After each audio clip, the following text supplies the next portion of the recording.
Yanımdaydın ama görmedim. Kaldım ama gelmedim. Yanımdaydın ama çok uzak, elim sendeydi, ruhum yoxa çıkmıştı. Susmağın danışırdı her şeyden çok. Ben sevirdim, sen kaçırdın. Gülürdün içinde korku, divar örmüsən hislərə.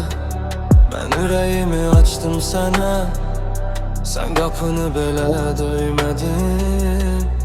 Dedim vaxt değil, hazır değilim, ama zaman benim canımı aldı. Sevgi cesaret isteyir, sen korktun ben yandım. Yüreğini açmadın, sınamadın, beni yarım yolda koydun. Sevme yasan değil bilirim, ama sen hiç cehd etmedin. Ben her şeyi verdim, sen bakmadın, eyni yolda tek koydum. Bu hikaye bittiyse bile, bil ki sen sevmeyi sınamadın.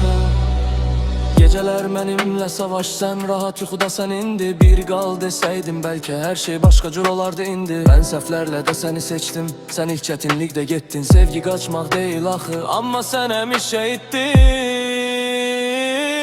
Yüreğini açmadın, sınamadın, beni yarım yolda koydun. Sevme yasan değil bilirim, ama sen hiç cehd etmedin. Ben her şeyi verdim, sen bakmadın, eyni yolda tek koydun. Bu hikaye bittiyse bile, bil ki sen sevmeyi sınamadın.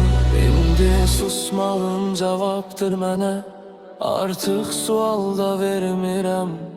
Mən sevdim, bəs etdi, sən isə heç başlamadın.